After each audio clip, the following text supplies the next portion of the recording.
Okay, update tayo sa Captain sa ngayon, guys. Ito ang sinasabi ng mga ibang sources na sa bilang isang content creator ba, ay sinasabi nila na nagbalikan na daw ang Katniel. Pero may sagot po dyan ng mami ni Catherine Bernardo kasi ang sagot po niya dyan ay isang salita lang, fake news daw. Is it true that fake news po yan?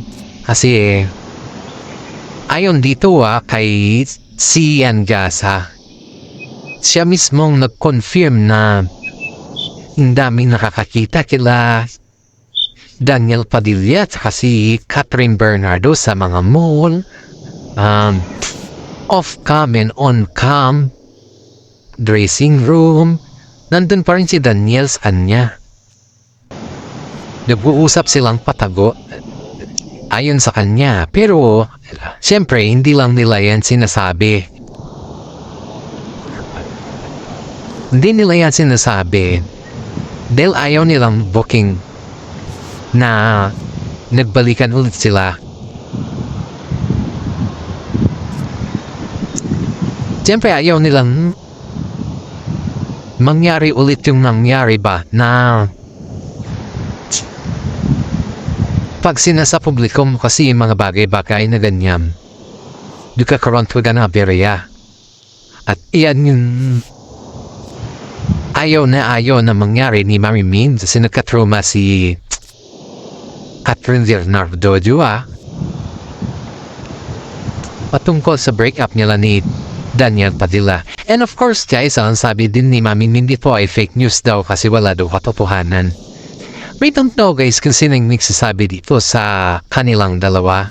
Kasi ayon din naman dito kay Gasa, si Yan Gasa na the Marites of the world, na nagkaayos na yung dalawa. Pero, kailangan din pa daw niyang i-confirm sa kanyang legit na sources din. Ang dami na din kasi nako-confirm na nagkaayos na yung dalawa, guys. Pero ayaw lang kasi nilang umamin sa publiko.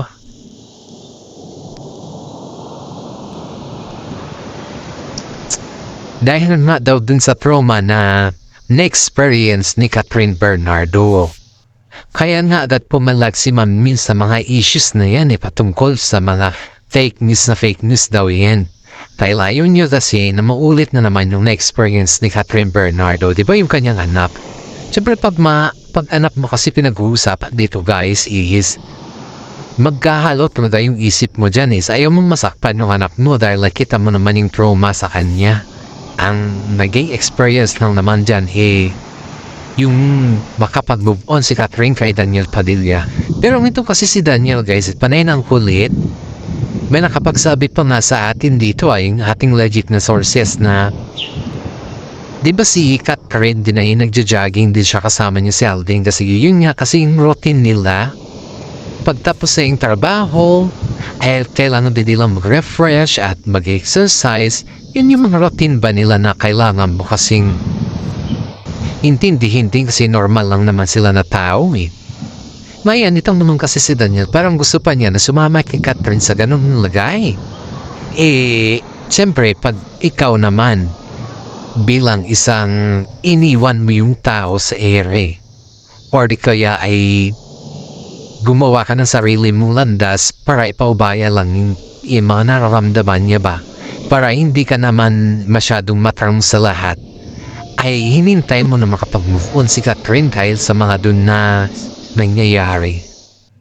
Maraming mga netizen po ang nagtatanong kung bakit, ano ba talaga yung totoong dahilan or ano ba talaga yung nangyari, bakit binitawan na ni Alden or napaubayan na si Alden kay Daniel. Ang tanong ba is napaubaya ba talaga si Daniel ay si Alden Richard kay Daniel dahil sa mga issues na naririnig niya din na nagbalikan na yung dalawa? Kasi si Catherine daw is parang nagdidedmahan na lang daw sila ni Alden Richard Yun yung ating kwan dito, yung nasagap natin na balita. Ang dami natin kasi nagsasabi guys na palihim daw na nakikita sila Catherine Bernardo at saka si Daniel Padilla. Kaya nga yung mga post ni Daniel sa ngayon guys is para may nahamoy na balikan sa kanilang dalawa dahil dun sa critic post niya kasi. Siyempre excited siguro siya na balikan siya ulit ni Catherine eh. Sino ba naman ang hindi excited kung ganun, diba? Long time girlfriend mo at magiging wife to be sana kaso nabunilya so hindi yung kasalan na lang ang kulang eh, hindi pa nagkaroon kasi may mga challenges sa kanilang buhay na at iyon yung doon nasaktan si Catherine at doon din nasaktan si Mami Min dahil dito ay medyo nawalan ng gana si Mami Min kay Daniel Padilla. Pero ang mensahe niya sa mga fake news guys mensahe ni Mami Min sa mga fake news daw is walang katotohanan at dapat magsabi sila ng may katotohanan dahil wala daw katotohanan na nagbalikan na yung dalawa. Nag-uusap. Pwede pa siguro pero yung nagbalikan hindi daw yun, wala daw katotohanan yun. Ayan din dito mismo sa kanilang dalawa ba. Pero mga iba kasi na nakakakita at nakakapansin sa galawan ng Katniel ay may nagbalikan talaga guys. Mayroon talaga. Ang dami na din nagsasabi kaya nga daw napapaisip si Alden kung itutuloy niya yung panliligaw. Kasi yung panliligaw kasi na Alden, di ba kita naman natin na diretso yung panliligaw ni Alden kay Catherine noon tapos bigla na lang na hindi niya na itutuloy dahil nga sa ganun na issue. O diba isipin mo yun na yung ang akala ng lahat sila na ang akala din ng lahat may nag-ugnayan na sa kanila at talagang sila na. Pero ito kasi yung tanong sa kanila, biglang umiwas si Alden sa panliligaw at na-stop sa mga kwanding niya sa mga news sa ABS-CBN guys is napanews din niya na ganyan yung nangyayari eh. Kaya hindi naman din natin masisisi yung mga ibang vlogger na spotted yung dalawa. Spotted sila. Pero ang pinagtataka lang natin dito, bakit tinatago pa lang ng din ay Katniel ang katotohanan. Kung sila man dead hate, siyempre yung mga fans nila kanina ninonood. Kung sakaling ganun. Ang daming sumusuporta. Honestly speaking nga, ang daming sumusuporta sa Katniel. Ang dami din sumusuporta sa Katniel. Nag-aaway pa na yan, mga yan eh. Dahil dun sa vlog ni Ogie Diaz noon. Kaya isipin mo ko yung mga na-vlog na about sa Katniel noon. Inaaway yan guys. Believe it or not. Halos yung mga content pinagre-report at nagagalit sila kay Ogie Diaz eh. Pero yung katunayan, yung Ogie ang natalabas sa mga issues niya at si Ogie din nagsabi na may katotohanan. Kung hindi siguro nilabas ni Ogie Diaz yung ganyan na issue ay palagi tayo nandidiwala na may Katniel pa rin, di ba? Yun yung content, yun yung parang starting na umamin na rin sila. Ang hirap guys, ang hirap. Tutupusin natin, ang hirap, sobrang hirap. Ang dami natin nagsasabi na papunta pa lang ang Katniel ang dami nang nag-aabang sa collab team ni Catherine Bernardo. Ang hirap talaga kung tutusin natin. Hindi pa kumbaga is hindi pa ready si Catherine sa mga bagay-bagay na gusto mangyari ni Daniel. Kasi si Daniel kasi ang gusto niya daw is magparasal na or something ganyan. Hindi naman pwede yun guys kasi isipin mo si Catherine sagsagpain mo nilang mga trabaho eh. Ang dami pa makailangan project kay Catherine. Hindi naman pwede na ituldokan ni Daniel yung mga oportunidad ni Catherine. Hindi naman pwede yun. Kaya ang daming mga netizen ang nagsasabi na maswerte sana si Daniel Padilla kay Catherine kung talagang inalagaan niya ng maayos at mabuti. Yun yung sinasabi ng mga netizen dito guys. Ito pa guys para kasing yung pakiramdam ng mga nakakakita kila Daniel Padilla at saka si Catherine Bernardo na parang pinapersa daw siya ni Daniel sa mga pakwan yata ba siguro sabihin ni Daniel papreskon ka na sabihin mo na wala na kayo parang ganun sa'yo parang pinapersa ba siyempre pag ikaw naman kasi pinapersa guys ay hindi naman siguro makatarungan yun siyempre alam naman din natin na si Daniel Padilla po ay matagal ng kapartner ni Catherine Bernardo sa industriya at hindi naman natin masasabi na wala nang pagtingin si Catherine Bernardo sa kanya, si Kat. Sa totoo lang guys, meron at meron pa rin yan. Kasi ko ba naman yung 12 years, hindi ka naman nakaka-move on ng pangmadalian dyan kahit sabihin mo na nakamove on ka na, ang dami ng tinambal sa'yo. Pero yung 12 years, hindi mo yan matanggal guys, kahit anong paikutin mo man ang mundo. Hindi yan basta-basta makamove on ka. As long as kung yung 12 years na yun ay nakamove on ka na, kung ikaw ay kinasal na sa ibaba, yun talaga yung totoo dyan guys. Pero yung sabihin mo na yung pan ka, kumbaga ganito, sabihin mo na nakamove on ka na kahit hindi kasi may bago kang love team. Wala yun guys, di ako naniniwala sa mga ganyan. Ang dami nga nagsasabi na nakamove on na daw si Catherine dahil kay Alden. Siguro, oo, pero yung real score dyan ay hindi pa dahil hindi pa siya ready. Kumbaga, hindi pa siya ready na magmahal ulit. Malay mo lang, just lang kila Daniel Padilla at saka si Catherine Bernardo challenge ba sa kanilang dalawa yung ganun yan nangyayari sa kanila. Pero sa akin guys, sa boto ko kay Alden Richard si Alden is wala ka nang problemahin sa kanya na sa kanya ng lahat marunong siya magkisama.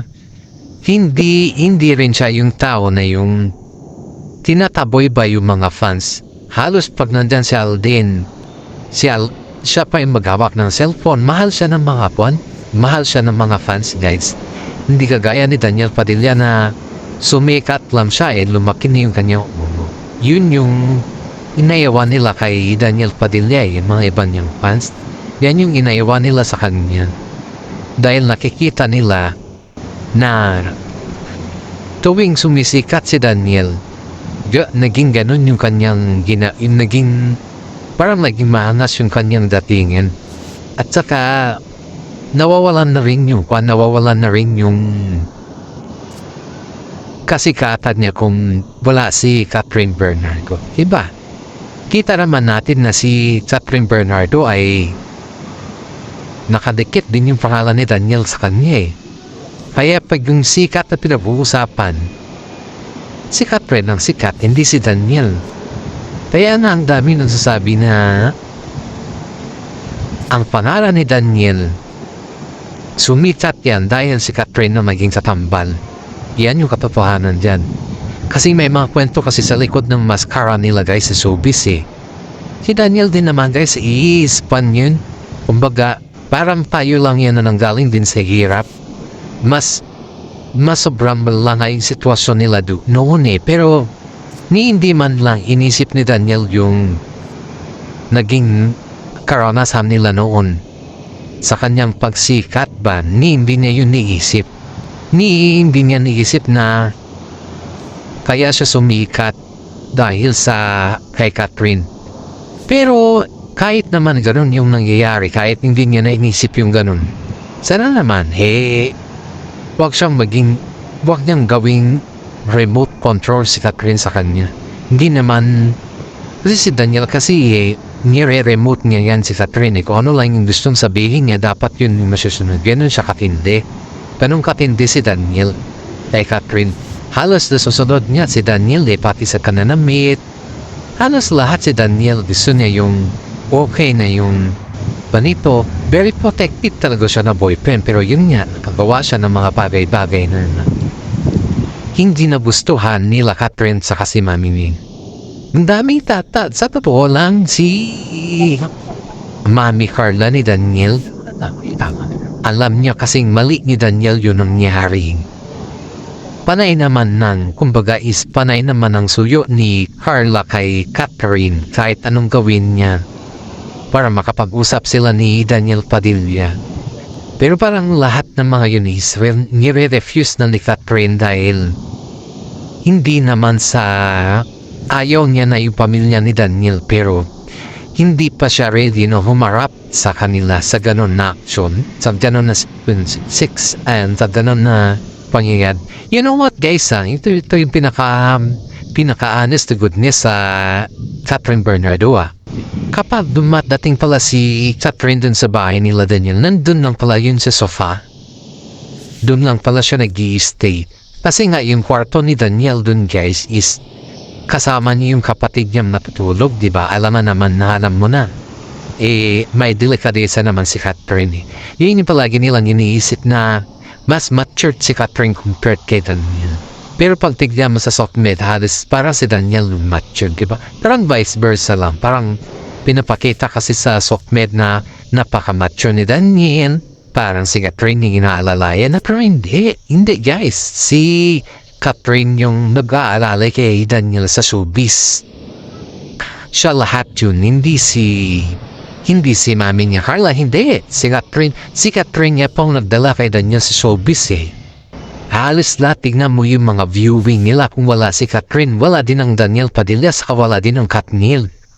Kaya ito guys, parang napagtanto ng mga nasa loob ng showbiz na parang naamoy na daw ni Alden Richard na may balikan na, pero hindi niya matanong ng diretso si Catherine Bernardo. Kaya nga ini-stop niya yung mismo paniligaw niya dahil dito sa kanyang na-discover din, at hindi naman natin pwedeng sabihin kung sino din yung legit na sources kung saan natin napulot yun na idea. May hirap po sabihin natin na ganito, ganyan. Siyempre, nakikipag-legit na sources din tayo.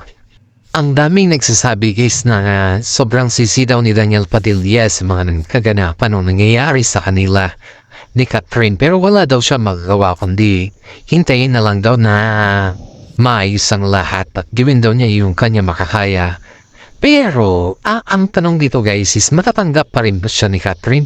Ang dami kasing nagsasabi Tapos si Alden Richard din ay parang nagpaubayan na talaga Masakit, ayon dito sa ating legit na sources masakit daw kay Alden Richard na nagpaubaya siya kay Daniel Padilla, kay Catherine, dahil minahal daw niya ng todo si Catherine Bernardo guys. Nag-confess si Kwan guys to be honest ayon dito sa ating legit na sources nag-confess po si Kwan, nag-confess po si Alden Richard sa kanyang mga kaibigan patungkol sa yung hindi niya na hindi niya na itutuloy yung pandiligaw kay Catherine Bernardo. Nag-confess na siya dun. Ang dami nga po nagsasabi na nasayang. Akala namin tuloy-tuloy na, akala namin kayo yung magtatagal. Yun daw yung mga halos comment nila kay Alden Richard sa confess ni Alden na hindi niya na daw itutuloy yung panliligaw, at nasapan pa yan guys bagay the news pa yan kaya ito nung papaisip natin na bakit hindi niya na itutuloy dahil lang ba kay Daniel Padilla wala namang katotohanan siguro yung mga hindi natin alam guys kung na yung mga issues kasi ang daming nagsilabasan sa ngayon halos lahat nagsilabasan na. Kaya dito natin mapagtanto talaga kung ano talaga yung katotohanan dito. Ang hirap din kasi mag-judge. At hanggang dito na lang po yung ating updates guys. Maraming salamat at God bless po sa ating lahat.